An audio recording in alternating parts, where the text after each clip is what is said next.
called him a one-man Air Force. Boyd Buzz Wagner, the first ace of the U.S. Army Air Force.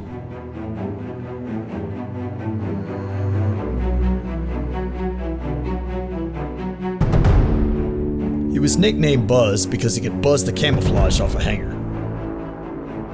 During the war, with Japanese Zeros on his tail, he once flew laps around a volcano until he came up behind them. A small-town hero of World War II from Nanny Glow High School in Pennsylvania, who looked like a movie star and flew like a killer. He'd almost received a degree in aeronautical engineering before he dropped out to enlist. He got his wings in 1938. Just 3 years before Pearl Harbor. The morning of December 7th, 1941, was the early hours of December 8th in the Philippines, where First Lieutenant Buzz Wagner commanded the 17th Pursuit on the island of Luzon. They'd been on alert for months that war with Japan was imminent. The closer it got to December 8th, the more they found themselves sleeping on the wings of their planes, waiting. In the hours after the attack on Pearl Harbor, the squadrons were in the air on high alert.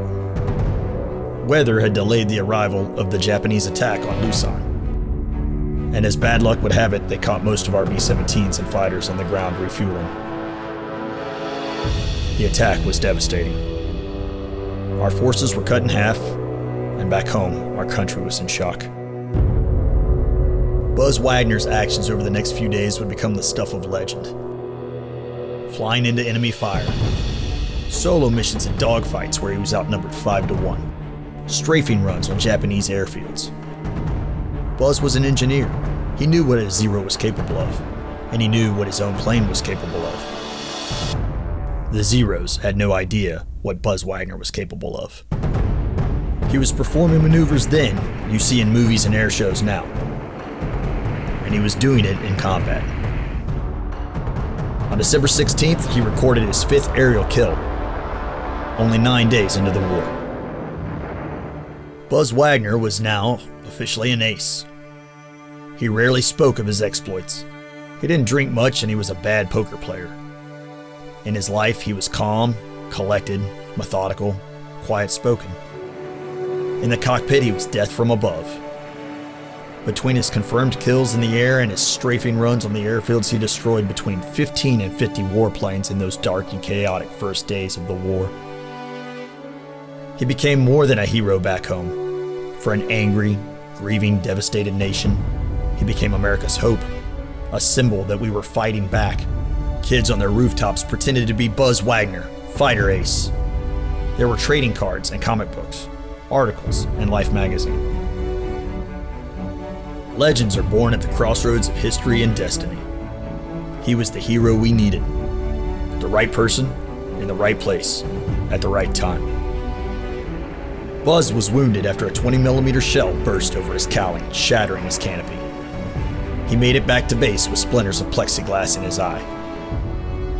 He recorded 3 more kills before being sent home to lead designs on new fighter aircraft, until November 29th, 1942. On a routine flight from Eglin Field in Florida to Maxwell Field in Alabama, his plane disappeared. The wreckage was discovered weeks later. How this brilliant pilot in the same P-40 he flew during the war went down remains a mystery.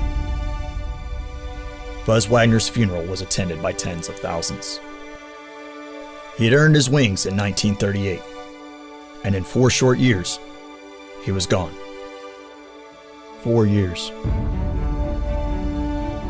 In those 4 years, Buzz Wagner received the Distinguished Service Cross, the Distinguished Flying Cross, a Purple Heart, became the first and youngest ace of the Army Air Forces, had 2 schools named after him, was promoted to Lieutenant Colonel at the age of 26,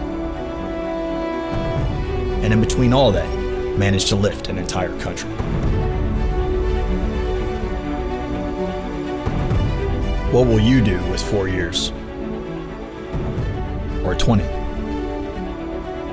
When we ask ourselves, where are our country's heroes?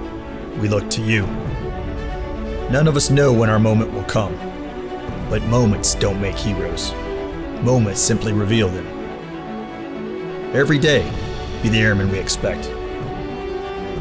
When your moment comes, be the hero we need.